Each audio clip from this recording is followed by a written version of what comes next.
Pessoal, tudo bem com vocês? Eu espero que sim. Nós vamos dar início então a uma nova etapa aí, né? Vocês agora vão para o terceiro período e a gente sabe das dificuldades, né, desse momento que nós estamos enfrentando, dessas aulas online, mas vamos nos esforçar porque tudo passa, tá bom?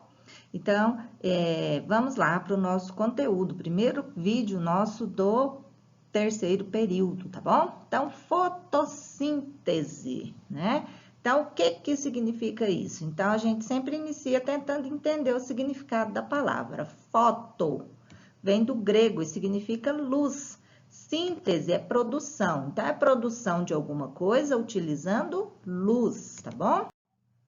Então, a fotossíntese é um processo realizado por quem? Pelas plantas e também pelas algas, tá? Para a produção de energia necessária à sua sobrevivência.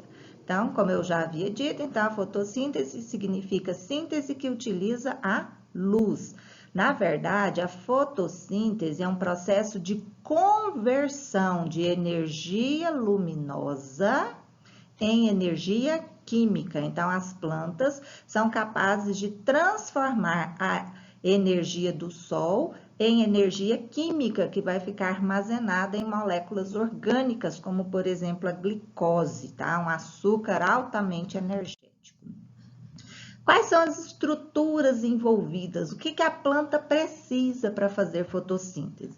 Quais são as partes da planta que realiza fotossíntese? São as partes verdes. Então, quando a planta é jovem, o seu caule também é verde. Então, o caule realiza fotossíntese. Nas plantas adultas, nós temos, então, como principal órgão que produz fotossíntese, sendo quem? A folha, tá? Então, lá na folha, nós vamos ter, então, a célula. Então, essa aqui é uma célula vegetal. Nós já estudamos célula lá no primeiro período, né? Então, a célula, como é um organismo eucarionte, ela apresenta o núcleo, vacúolo, complexo de Golgi, parede celular e um órgão muito especial, que é quem? O cloroplasto, tá? Então, o cloroplasto é esse cara aqui, né? Então, vamos ampliar o desenho aqui do cloroplasto, né? Acompanha aqui a célula, né? Então, esse cara aqui é o cloroplasto. Cloroplasto, ele apresenta duas membranas, uma externa e uma interna. Lá dentro dele tem como se fossem umas moedinhas. Cada moedinha recebe o nome de tilacoide. O conjunto de tilacoides recebe o nome de grânum. Então, aqui, ó, eu tenho um grânum, tá? O conjunto de todos os grânum vai receber o nome de grana, negócio que a gente está precisando, né? A parte interna aqui do cloroplasto é o estroma e ele apresenta material genético próprio, né? Que é o DNA. Então, o que tem de tão importante dentro do cloroplasto para ele ser aí o cenário da fotossíntese? Aqui, ó, dentro de cada tilacoide, nós vamos ter o que? A clorofila, que é o pigmento que dá essa cor verde aos vegetais, porque ela reflete esse espectro de luz, tá? E é a clorofila que vai conseguir transformar, né, os reagentes da fotossíntese junto com a luz para transformar isso nos seus produtos, no que vai ser produzido, no que vai ser sintetizado, tá? Então, o órgão sede é a folha e a organela é o cloroplasto, porque dentro do cloroplasto tem, então, a clorofila, tá bom? O que acontece? Então, como que vai acontecer esse processo de fotossíntese? Quais são as matérias-primas? Uma delas é a água. Como que os vegetais vão absorver essa água? Principalmente através do solo, né? Então, pelas raízes, eles vão absorver essa água do solo. E essa água, então, vai ser transportada junto com sais minerais e vai receber o nome de seiva bruta. Vai ser transportado da raiz até as folhas, que é, né, o órgão sede da fotossíntese. No ar, que nós respiramos, existe um gás muito importante que é matéria-prima da fotossíntese, que é o dióxido de carbono, que é o CO2, dióxido de carbono. Lá nas folhas existem uns buraquinhos microscópicos, tá? Que a gente não visualiza a olho nu. A grosso modo, a gente poderia dizer que seriam o nariz das folhas, tá? Então, através desses poros, esse ar vai penetrar na folha. Então, ele vai absorver esse dióxido de carbono através, então, desses estômatos, que são minúsculos buraquinhos que nós temos lá nas folhas para que ocorra, então, esse processo de absorção do gás carbônico, tá? Então, uma vez que a planta absorveu a água das raízes, absorveu o gás carbônico do ar atmosférico, então eu tenho tudo para que ocorra fotossíntese. Eu tenho água, tenho CO2, tenho a luz e tenho a clorofila. Então, lá dentro daqueles tilacoides vão ocorrer uma série de reações químicas para que essa matéria-prima, água e CO2, seja transformada em glicose, em produtos da fotossíntese. Então, a clorofila e a energia solar transformam os outros ingredientes, que é a água e CO2, em glicose, em açúcar. Essa substância é conduzida ao longo de canais existentes na planta para todas as partes do vegetal. Então, a glicose que está sendo produzida aqui na folha vai ser distribuída depois para todas as outras partes do vegetal, para o caule e para as raízes. O que a planta vai fazer com esse açúcar que ela produziu? Ela vai utilizar isso como alimento, para ela crescer, produzir frutos, renovar as folhas, etc. Então, ela vai gastar parte desse alimento. O que ela não gasta, ela vai armazenar nas raízes, nos caules, nas sementes, na forma de quê? De amido, que é o nosso alimento. Arroz. Arroz é uma semente riquíssima em amido. Feijão é uma semente que também tem uma grande quantidade de amido. O milho, semente rica em amido. A mandioca, que a gente come ali com a carninha assada, é uma raiz riquíssima em amido. A batatinha é um caule rico em amido. Então, graças à fotossíntese, nós temos também o nosso alimento, tá bom? Então, aqui um resumão para a gente entender.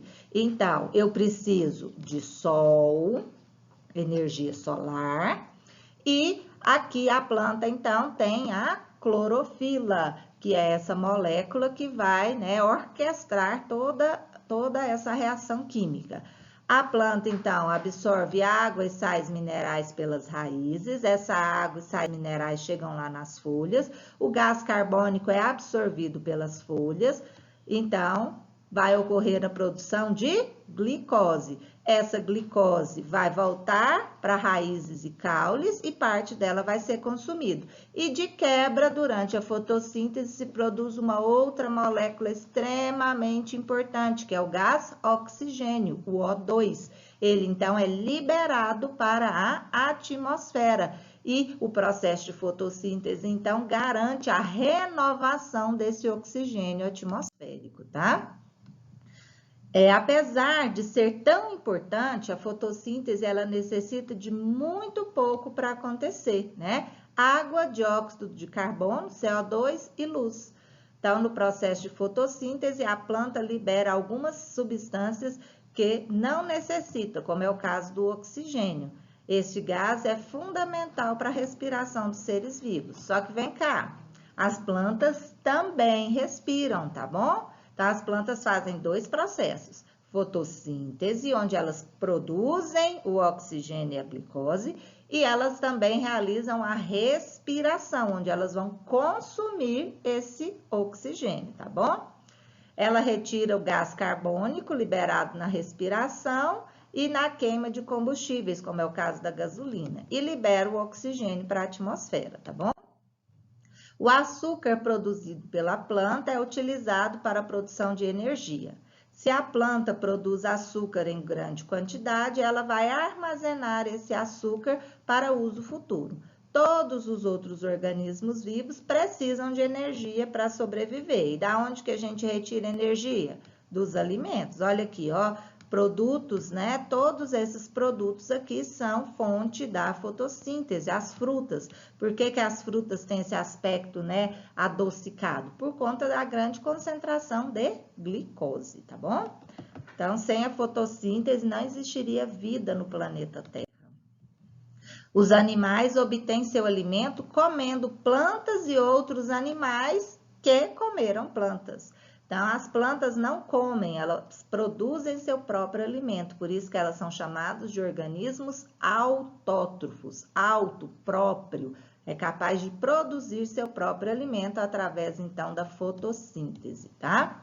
A fotossíntese, ela é a base, ela é o início das cadeias alimentares no planeta Terra. Sem ela, sem a fotossíntese, os animais e outros seres seriam incapazes de sobreviver, porque a base da sua alimentação estará sempre nas substâncias orgânicas produzidas pelas plantas verdes. Pulmão do mundo, né? Já teve muito essa conversinha de que a floresta amazônica é o pulmão do mundo, porque é a maior floresta tropical do mundo. Mas já disse um pouquinho aqui atrás, né? As plantas realizam fotossíntese, mas elas também respiram. Então, parte do oxigênio que elas liberam durante a fotossíntese, elas também consomem. E tem mais. A fotossíntese precisa de luz solar para acontecer. Então, as plantas vão realizar fotossíntese somente durante os períodos iluminados do dia. Já o processo de respiração ocorre dia e noite, tá? Se a gente quiser falar de pulmão do mundo, a gente tem que nós temos que nos remeter às algas marinhas. Aqui nós temos o desenho, né, de algumas algas, mas nós temos também as algas microscópicas, que formam o fitoplâncton marinho. Elas vivem flutuando na superfície desses mares. Como o nosso planeta tem muito mais água do que terra, as grandes responsáveis pela renovação do oxigênio atmosférico são essas algas marinhas, que compõem, então, o fitoplâncton marinho, tá bom, pessoal? Isso aqui é um resumão, tá? Do processo de fotossíntese, para a gente compreender a grande importância desse processo para a manutenção da vida no nosso planeta, tá legal? Então, aqui nós temos a equação geral da fotossíntese. Vamos entrar um pouquinho na parte química, né? Então, são necessários 6 moléculas de gás carbônico, CO2, mais 12 moléculas de água, na presença de luz e clorofila, para se produzir glicose. A fórmula molecular da glicose é C6H12O6, mais 6 moléculas de água, mais 6 moléculas de oxigênio. Então, aqui, ó, nós temos os reagentes da fotossíntese e depois da seta nós temos os produtos, o que foi produzido, tá? Então, essa aqui é a equação geral da fotossíntese. A fotossíntese, ela é dividida também em 2 fases, tá? A fase luminosa ou reações de claro, onde vai ser necessário a presença de luz e vai utilizar a água, tá? E aí vão produzir essas substâncias aqui, que vão ser utilizadas na fase química ou fase escura da fotossíntese, tá? Onde o reagente vai ser o CO2 e o que foi produzido aqui nas reações de claro e vai ser produzido, então, o que? A glicose, tá? E o oxigênio. Lá eu vou postar esse vídeo e vou colocar as questões que vocês precisam responder, tá bom? Cada dia é uma nova chance para ser melhor. Não melhor do que os outros, mas melhor do que nós mesmos. Então, a cada dia nós precisamos nos tornar uma versão melhor de nós, melhorar o que não foi bom ontem. É isso aí, um grande abraço para vocês, beijos, fiquem com Deus, até a próxima.